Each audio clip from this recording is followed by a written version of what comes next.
So good morning again, everyone. Thank you for staying around. Hopefully I will keep you awake. If not, there's coffee again in the room next door. So as you heard, I'm Leonard Rosenthol. I work here at Adobe. I have been the PDF architect here for about the last 10 years or so. So usually what I basically say is it's all my fault. So any complaints, etc., it's my fault. So with that in mind, what I want to do in the next 40 minutes or so is really two things. I want to give you an overview of what PDF is and what it isn't. I'm going to cover lots of different areas. I'm not going to cover them in depth, obviously, because we have a very limited amount of time, but sort of give you an idea of things that are in there, some of which you may know, some of which you may not. And then try to dive a little deeper and actually go into the internals. And just look under the hood and see what's under the hood as well. So that's my intent. As I said, we'll try to get through this. I may go a little quickly, but we'll do what we can. Normally, when I used to give this, it took 2 full days. So we're going to condense a lot. But it's not all the material. I took out some stuff. All right. So very briefly, of course, you know what PDF is. It's an excellent solution for final form electronic documents. It was created here at Adobe, actually. Well, not in this building. Adobe was actually in a different location back then, but back in 92 and 93. And we released it as part of Acrobat 1. You saw the discs for version 2, and we also have them upstairs for version 1. And in 2007, Adobe turned it over to the ISO. And that's significant. So even though we had published the specification, and you saw the book, so we actually published it on day 1. We have always made it an open specification. In 2007, we made it an open international standard by turning it over to the ISO, and it has been so since 2008. So it is no longer an Adobe-controlled thing. It is controlled by a group of people, many of whom are here. Duff, the gentleman who was up here with me earlier, is one of the 2 co-chairs, in fact, of that standard. The other co-chair is a woman from Microsoft. Just to give you an idea of the breadth of people involved in the process. Okay, so we're going to go through some of this, but just to give you an idea that PDF contains everything, of course, from the imaging model, features for pre-press, of course, something that's done for a long time, navigation features, annotations, forms. You've heard a nice talk this morning about security and authentication and signatures being part of PDF. So there's lots and lots of stuff that's in there, and we'll go through those. But it's also important to know what's not in there. There's a very common fallacy that goes around that PDF is PostScript. It's not. PostScript is a programming language. It supports all of the things, if-thens and loops and conditionals. It also, what it did not do, what PostScript did not do, is PostScript didn't do random access. If you wanted to get to page 37 in a PostScript file, you first had to print pages 1 through 36. That was a big difference with PDF. Was the ability to randomly access any page that you wanted. PostScript also has not been evolved in 15 plus years at this point. We stopped with PostScript level 3, whereas PDF has evolved with transparency, modern color management, modern compression techniques, and more. So yes, they absolutely share a history. There is a lot of common concepts between the two, but the languages are different, the functionality is different, the capabilities are different. And that's very important to take with you. And help stop the Bubba Mices, the old wives' tales that are out there about this area. So let's dive into this imaging model. So this is the core piece that we originally called the Adobe imaging model. It was what all of the Adobe applications are built on. Today we might call it the PDF imaging model because, of course, it's used by PDF in all sorts of applications. It's built into the Macintosh operating system. It's built into many Linux operating systems and others as the core part of the way everything gets drawn on screen. Everything comes down to a page. As part of that page, there are various boxes. The physical size of the page, like if it's an 8.5 by 11 page, we call the media box.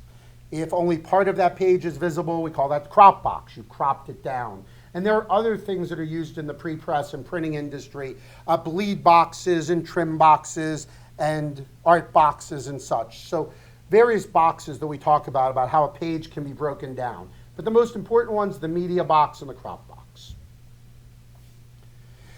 How big can these pages be? So historically, the maximum size of a page was 14,400 units. We talk about user units. They're not pixels, they're not points, they're units is the general way we refer to the way you measure stuff on a PDF page. So that was about 200 inches. A number of years ago, back with PDF 1.6, we evolved that. And so now the largest size page you can have is 236 miles. Or for those of you who speak kilometers, that's about 381 kilometers. So that's a pretty big page. That works really nicely if you're doing the side of a bus or a building or something like that. So pretty much there's no limitation to just how much data, how big you can make that page at this point. Don't want to skip that one. Color. So obviously before we put something on a page, we want to know what kind of color we're going to use to represent it. This is something that always sort of scares folks when I let them know this. There are 11 different ways to represent color in a PDF file. Normally, most people just know about RGB because that's how the web thinks. For example, it's how the Microsoft operating system for many years has operated. But there are other ways, CMYK, cyan, magenta, yellow, and black for printing. If you just want black and white, we have gray. If you want to represent color in more ways that can be better shared, there are device-independent ways. So lots of different ways you can do this. And these color spaces, can be used to fill an object, to stroke an object. And those can be two different things. So you could fill it with RGB and you could stroke it in gray. Each one completely independent. I'm going to talk about a couple of the special ones in a second, just to give you some ideas. Patterns. So PDF supports two different kinds of patterns. We support what are called tiling patterns or repeated patterns. These are ones that those of you who've been around long enough go all the way back to things like Mac Paint or Mac Draw. We have a common thing that just gets repeated over and over again. This is what most people think of as a pattern. In PDF, though, we also combine what is sometimes called gradient fills. We call them smooth shadings. That's because there are 9 different types of smooth shadings in PDF. Some of you may know linear or radial gradients. We go for 7 other types. So lots of different ways in which you can fill and stroke an object. And again, these can be used anywhere you can use a color. PDF is a very rich transparency model. Again, most people are familiar with a very simple transparency model of just a single value of 0 to 1 or 0 to 255. PDF has a much richer model. In fact, we've recently worked with the W3C, the organization that's responsible for the web, for HTML and its technology, and we've had them adopt this same model. So you can also now represent blending modes like you can with Photoshop. You can do the same thing on the web. You can group objects together to blend them together. You can do very complex things now there that you've been able to do in PDF for many, many years. The one thing we also support in PDF, again, goes back to those color spaces. You also have to know which way you want to blend. Are you blending in RGB or CMYK or whatnot? So very complex transparency model, but again, we've now aligned that with other common technologies in use today. There are many different types of objects. Now let's talk about colors. What types of things can we apply these colors to? There are 4 different types of graphic objects. That's the term we use in PDF to talk about the things you put on a page. We have paths, lines, curves that you can put on a page. Text, talk a little bit about text in a second, but that's fairly obvious. We have raster images, bitmap images, if you will, that you can stick there. And then there's something called a FormX object, and I'll talk a little bit about that in a sec. If anyone has questions, please raise your hand at any point, or you can save them to the end, whatever you prefer. I have a question. Shoot. About the colors there. Yeah. Adobe swatch thing. How does that come into here? Adobe the swatches in the app. Sure. Oh, great question. I actually sort of skipped over that, so it's really good. Appreciate that. So normally, if you use a known color, I'm actually going to pick an example. You may have heard of Pantone colors.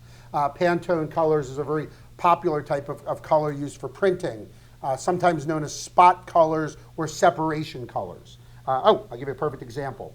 For those of you who don't know, the red on a Coca-Cola can is a special color. It's not just regular red, it's actually called Coca-Cola red. It's a special formulation, it's a special ink. So in PDF, that gets put in as what's called a separation color. So it's a special color space. It's one of those 11 color spaces that we talked about, and that's separation color. So yeah, excellent point. And so we could represent Coca-Cola red or FedEx orange or any of those very unique colors in that way. That's a great question. Okay, paths, as I mentioned, they can be connected, disconnected, curved, straight, parallel. You can do lots and lots of complex things with paths. And as we talked about, they can be filled or stroked or both. Fonts. So text cannot be drawn unless you have a font associated with it. There are, as you can see, a number of different font types that can be used. So the ones you're familiar with, of course, Open Type and True Type. Those are the ones that you're used on your OS platforms, on Mac, on Windows, on Linux. Those are what have survived. But there are also some historic ones. Type 1 is the original Adobe font format. I almost brought down the book, in fact, on the Type 1 font format this morning. I might bring that down tomorrow. Type 3 is an old format that comes from the PostScript days, where if you wanted to do something such as a bitmapped font or a very custom font, you would use a Type 3 font. So those are still supported. And then there's a mechanism for very rich language fonts, where you have a lot of different glyphs, different characters. And those get represented as a Type 0 or a composite or CID font. Those are all terms you may have heard at one time or another. The other thing I want to point out, there is a concept that used to exist in the older versions of the PDF spec called the base 14 fonts. These were the 14 fonts that you could use that were guaranteed to always be there. That's no longer the case. There's no guarantee really of any font ever being there. And in fact, in the new version of PDF and PDF 2.0 that you heard Duff mention, we removed all references to the base 14.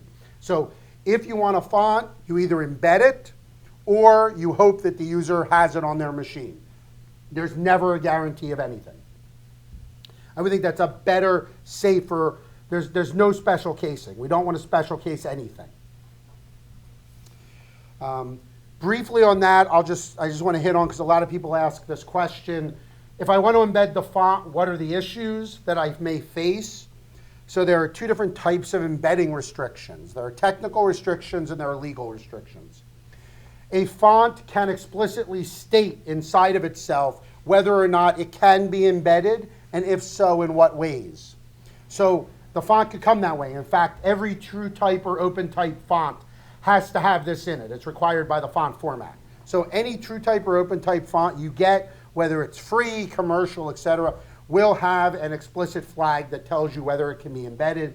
And your software, whether you're using it from Adobe, Apple, Nuance, Foxit, any of the many, many vendors who are here over today and tomorrow, all respect those flags. We have to. It's a legal requirement.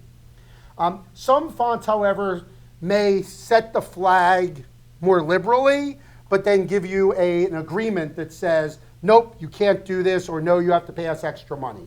Obviously, software can't help you. Unfortunately, artificial intelligence is not at the case where we can read legal documents yet, probably never, given the way legal documents are structured. But needless to say, something you as a user may need to be concerned about.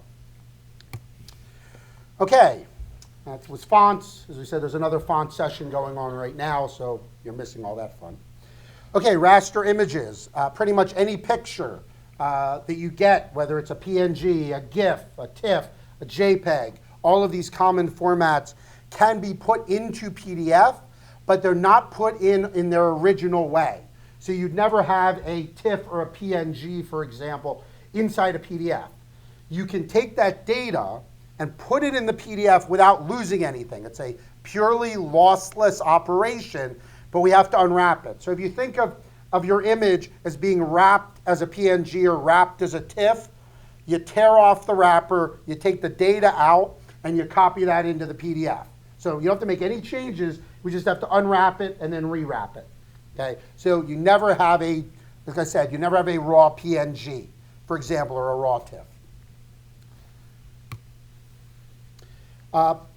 One of the things that's very important, especially in large volume printing, and in other areas, when you want to keep the file size down, you want to optimize for speed and such, is the idea that you can describe something and use it over and over and over again.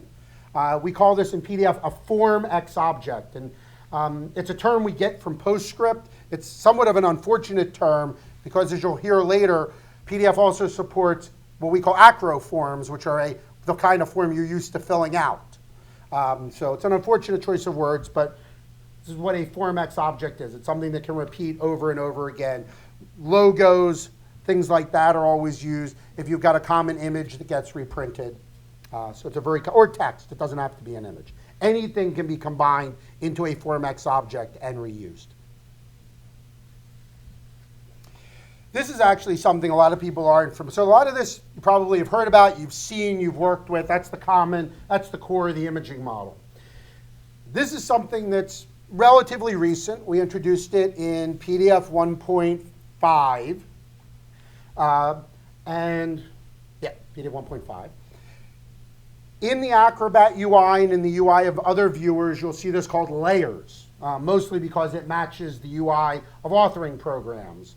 Unfortunately, or fortunately, it has absolutely nothing to do with the layers that you'd see in a Photoshop or an Illustrator or a program like that. What it has to do with is whether or not the content can be viewed, which is why inside of the PDF we call it optional content. And it's actually really useful. It's much more useful than a layers capability. Because what you can say is, I want this content to only show up on the screen, or this content to only show up on print, or I want this content to only show up in certain languages. It's actually very useful for multi-language documents. So you can have one PDF with, say, English, French, and German. If it's opened in an English version of a viewer, they'd see English. If it's opened in a German version of the viewer, they'd see German. That's automatic. The user doesn't have to do anything. You can see here in the picture, these can be hierarchically grouped, organized in various ways. I have one of my favorite examples is a map of San Francisco. And one of the interesting things about a map, of course, is that if you start at like the 10,000 foot view, you don't want to see street names because the map's going to be very, very cluttered. But what this map does by utilizing this optional content is as I zoom into the map, more data becomes available. So when I get close, I start to see the names of the different areas like Chinatown and South Beach and things like that. I zoom in a little closer, I get the names of all the streets because now I'm interested in the streets. I'm close enough to see streets. And when I get even closer, it gives me the bus routes because now I really am curious about how to get around San Francisco. So it's a great example of when you only want to see certain things at certain times, hence optional content. It's a very, very useful feature. It's not used as much as I think it could be, but again, it's been there a long time. It's part of the standard. All right, so that's content. That's great. There's a lot of stuff in there. But let's talk about some stuff that's not content, because the fact of the matter is PDF is about a lot more than just that static representation. There's a lot of other things we can put in there, as you'll see, to help users navigate around the document, interact with the document, express rich metadata and other things about this document. So, for example, one of the things that a lot of people don't do, but is a very simple thing to do, is have your document come up ready for the user to use. For example, if you have bookmarks associated with this document, we'll talk about bookmarks in a second, wouldn't it be nice if those showed up automatically? Wouldn't it be nice if the document maybe fit the screen automatically? You know, what if you use the document's title as opposed to foo.pdf in the title bar? So there's all sorts of controls that can be set and then used by the viewer to give the user a better experience when they first open the document. Destinations. So if you're familiar with a web or other technology, you know that you can assign a named location in a document. You know, and then what you want to be able to do is refer to this. So these are called named destinations, and basically you can say, go to name foo, and foo could be page 7, this paragraph of page 7, or this section, and zoom into it. And you can then go there using this type of syntax. And I realize that doesn't make much sense to you yet since you haven't seen PDF internals. But that's how you might refer to it inside of the PDF, is by the name, as we said, and then fit it automatically. So destinations, very useful. And they also work across documents. This is actually really nice if you're navigating between two PDFs, for example, in a browser. So you can have one PDF refer to another PDF by name, by the document name, and also by the destination name. And that way you never have to worry about editing or things getting moved or changed. Actions. Again, a lot of people aren't familiar with the fact that you can actually do all sorts of interesting things when the PDF can react to the user's action, whether it's an explicit action, like the user clicks a button, the user turns a page, or it's an implicit action, like simply opening the document can do this. And there are many different types of things that can be done. You can go to different pages, different documents. You can launch a URI, open a web browser to a given link. You can play sounds or movies, and we'll also talk about the fact that there's a full programming language embedded into PDF called JavaScript, and those can be executed as well as part of this. I mentioned bookmarks. I should actually move that earlier in the presentation. But you see this in the UI of most viewers as bookmarks. Inside of the PDF, this is called the outline tree. So if you hear the term outline, it's bookmarks. It's the same thing. What's interesting is that most people associate the bookmarks to specific parts of the PDF, because that's normally how it's used. So again, using that destinations mechanism we talked about, those things can point to anywhere else within the document. But they're not limited to that. You can also connect them to an action. So any of those actions we just talked about can be associated with your document structure, your bookmarks as well. And many documents take advantage of that to do things such as hide and show various elements, play a script, play a movie, things of that nature. So you can do some very interesting things by using that bookmarks, not only for navigation, but for user-invoked action. Annotations, markup, commenting. Interestingly, when we talk to our users and we say, what thing do you do most with PDF? They say, we edit it.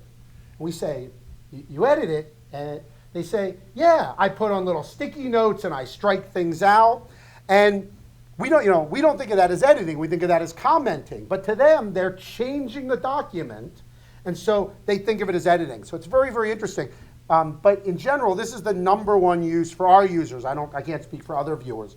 But the #1 thing that most users tend to do, because it's simple, it's logical, it's easy, and they can do it on any device, is comment up and mark up documents.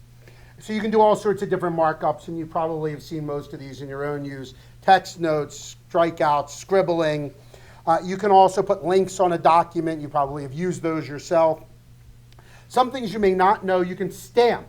There's all sorts of interesting stamps that you can apply to a document. And there's no limitation, not only what may come with a piece of software, but you can always add your own. The other thing that I like, which I don't have a sample of, I just realized on that particular screenshot, I need to add one, is probably the most unique commenting tool is the cloud tool. If you've never seen it, it's kind of fun. You can draw a little cloud around something.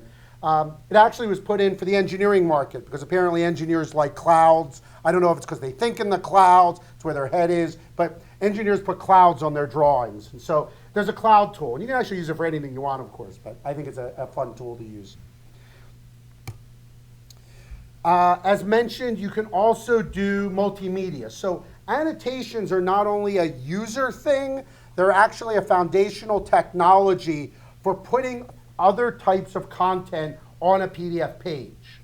So the annotation mechanism is the foundation through which multimedia and 3D are incorporated into PDF. So if you've ever seen a movie or a musical score or anything inside of a PDF, if you haven't, you can do this. It's part of the standard. But it's done through an annotation, a movie, a screen rendition, annotation. Same thing with 3D. PDF supports 3D. It's actually very, very popular. In fact, companies such as Boeing and Airbus Here in the United States, all of the various armed forces, Army, Navy, etc., all use 3D PDF to communicate between themselves. Very, very popular. There are lots of documents out there with embedded 3D, many, many more than we know about. And you'll hear some of this at tomorrow's keynote. But yeah, very popular use case. So they all sit on top of this annotation technology. Embedded files, if you didn't know, you can treat PDF very much like a zip archive or a stuff it archive, or an email message, and throw things inside of it and pass it around. Very, very useful way to send around one document with a whole collection of things embedded inside of it. And they don't have to be PDFs. They can be anything else you want. As I mentioned before, a PDF can contain form fields. It can act as a fully functional form with radio buttons, push buttons, lists. We talked about digital signatures this morning. Signatures are part of that because you usually want to enter some data and then sign the document to ensure that it's part of it. And there's all sorts of capabilities that sit behind these fields. So a very, very rich format. It's been around for many, many years. In fact, for those of you that may not know, the IRS here in the US was actually the group that we worked with to bring forms to fruition in the PDF format and really made forms popular, as you might imagine, since the IRS gets lots of them every year. Digital signatures, you heard about these today, so I won't spend time. What I do want to point out is that we have kept, the PDF standard has kept with the times, so that as signature technology has advanced, PDF support of it has advanced through timestamping, revocation, certification. You heard John this morning mention ECC, this elliptic curve technology. PDF has also advanced to include support for ECC, digital signatures as well. So this is one area where we very much keep up with the industry. And again, same thing with encryption. So if you don't want to sign, but you want to secure your document, you can do that either using a set of passwords, using a certificate. You can actually take that same certificate you would sign with, and you can encrypt the file. And so what that does is it ensures that the recipient is the only person that can open it, or persons, because you can do it to multiple people, are the ones with the private certificates. You encrypt with the public, they decrypt with the private, and so you know it's a much more secure process. You don't have to pass around passwords. And then you have digital rights. You can determine what the user is or is not able to do once they receive that document. So it allows you to apply certain rights to that document. All right, some other interesting things. You heard Duff mention a standard called PDFUA, which is about universal accessibility. It's for people who have needs of, who can't read, or who, if you have a movie, they can't hear the movie. People who have additional needs, there's a capability in PDF to support that. It's called started as structured PDF and then advanced to something called tagged PDF. And what this is it's a way to apply semantic logical structure to your visual content. So rather than just having a bunch of scribbles on a page, those scribbles now have semantic understanding. This is a paragraph, this is a table, this is a figure, this is a mathematical equation, and then also accessibility. Here's the alternate version. So now you have all of the capabilities of a language like XML or HTML with that same tagging model combined with all of the richness of PDF. Again, all in that same file. And it makes for a very, very rich document format. I mentioned metadata before. The standard now, the original standard for PDF metadata was called document info. You might have heard of the info dictionary, or info dict for short. That's the old way of doing metadata. We have now made XMP, the extensible metadata platform, the standard for metadata within PDF, and various others. XMP is itself an ISO standard. I forget the number. I think it's 16612, if I remember correctly. Regardless, it's an ISO standard. It came from Adobe originally. It was another thing we turned over to the ISO. And it represents not only the document level metadata, but it also represents individual objects. So for example, if you start in, and I'll just use our tools, if you start in Photoshop, you add metadata to the image in Photoshop, you place that into InDesign, you then save that out as a PDF. That original metadata has carried all the way through from original authoring process all the way into final PDF. And so it's not just about the document, it's every individual object can have that rich data associated with it. And you can even have, we've got to do something about that projector and cutting things off. You can also have additional, what we call object level metadata. So you can even have very rich data on the individual drawing primitives on the page. So this is an example of a org chart.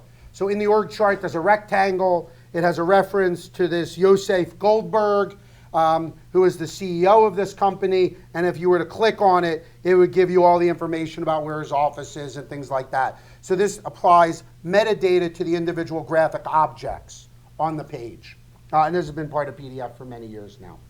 Again, a very underused feature, but I think a very useful feature in many ways. All right, so I've got about, give or take, about 10 minutes, and I'm going to try to give you very quickly some internals. Any questions before I hit the internals? Anything that came up in the overview? Yeah, go ahead. We talked about the PDFUA and the requirements by law. So it's in very low demand. Very few companies for and I got out of it. Do you have any insights on that? I do, but actually, right after this talk in this room, I believe is the talk on PDFUA. So I would say go to that one because you will get a much better and longer answer to that question. But it's a great question. I think you please go to that session. Yes? So good question. So there is no, built into the PDF standard, there is no way to apply time constraints to that. However, the architecture for digital rights in PDF is extensible. So there are various companies out on the market. There's a few of them here, File Open, ourselves, and others, who offer add-on products that use this extension mechanism to do such things. But it's not part of the base standard. Yes?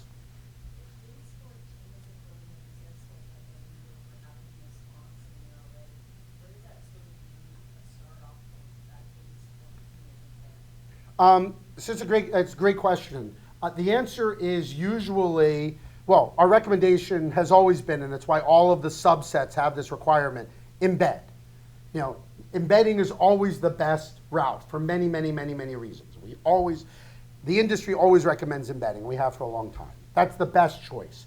If for whatever reason you can't embed or choose not to embed, then usually you're doing so because you're working in a closed environment. For example, inside of a corporation or an enterprise, in which case you know what fonts the corporation has chosen. There's some sort of corporate font set.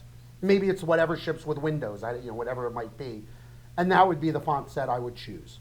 And the fact is, if you still used the base 14, they're built into every operating system. But it's still, it's not a guarantee, okay? Who knows what Apple or Microsoft are going to do tomorrow? Who knows what, your handheld devices is actually a bigger issue. Not every phone has every one of those included. So it becomes an issue in those regards. In mobile devices becomes a bigger one than your desktops.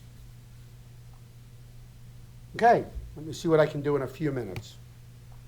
So a PDF is basically broken down into 4 sections: a header, a body, a cross-reference, and a trailer. Okay? And I'll go a little deeper into these, but very briefly, the header tells you what PDF version it thinks it is. And I'll say this very clearly. The version that is specified for the PDF is not gospel. It is not a guarantee. Don't treat it that way, okay?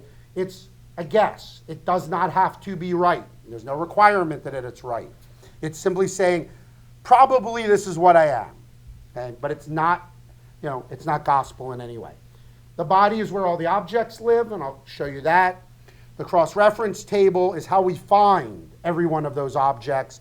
And the trailer tells us a couple of things, including where to find the cross-reference, is the file encrypted, and if so, how.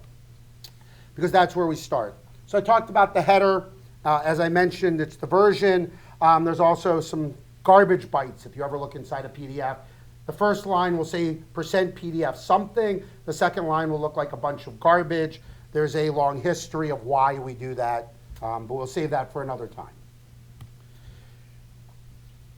Trailer, as I mentioned, this is where we find information about how many objects are in the file, where do I find the cross-reference table, because that's what I want to know.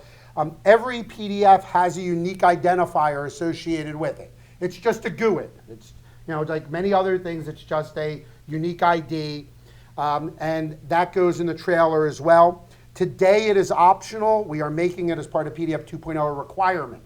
So this is a really nice thing in that you will have a guarantee in the future of a unique identifier for every PDF. There's actually two of them.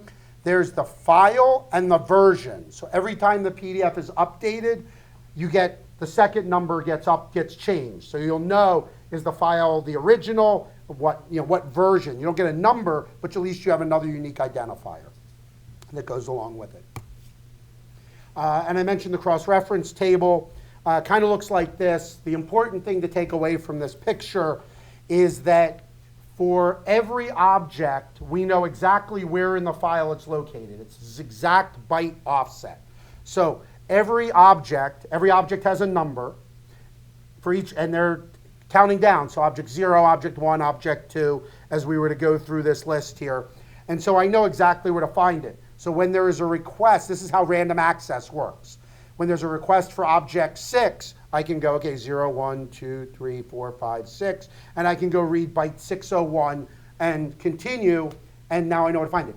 They do not, you'll see, this is a case where they happen to be in ascending order. That's not guaranteed either. There's no requirement that the objects come in order.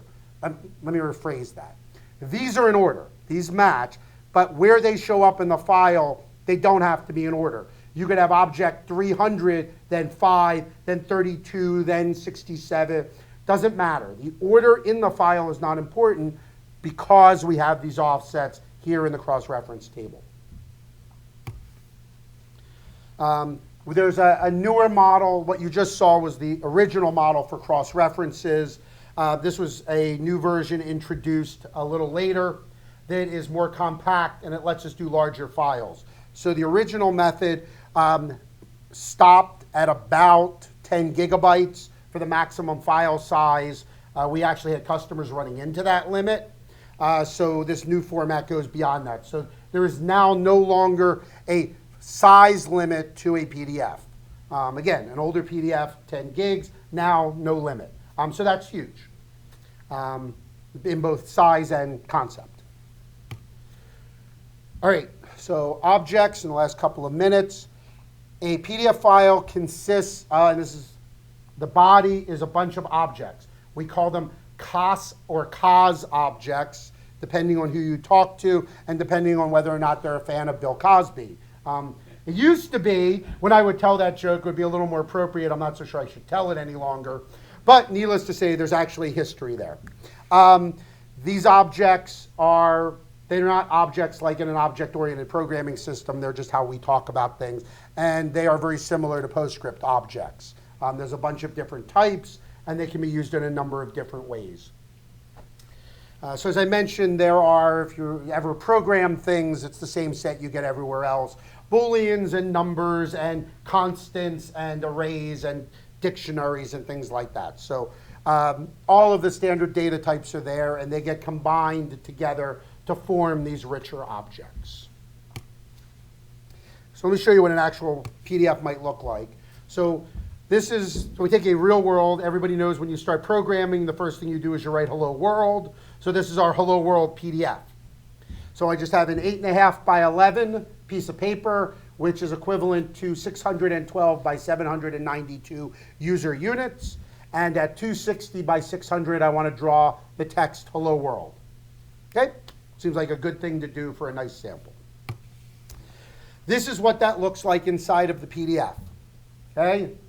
The red identify the start and the end of the object. So I mentioned everything is an object. You can see OBJ to start an object, end OBJ, then an object. Hence why they're called objects. Here's their number, 6. This is object 6, object 1, object 4. And as I mentioned, they don't have to be in numerical order. Here's our cross-reference table over here. And again, you can see the numbers are not in order, but the objects match. Here's my trailer. It tells me there are 7 objects in the file, and that the root object, which is what we call the root or the catalog object, is object number 6. And that would be that thing over here. And if we break this down very quickly, the root tells me where to find the pages. That would be object number 5. Here's the pages. There's 1 page in this document, and I find it as object number 1. You'll remember I mentioned media box. Here's the size of the page, 612 by 792 that we talked about. The pages over here is object 1. It has some contents. That's what I'm going to draw on the page.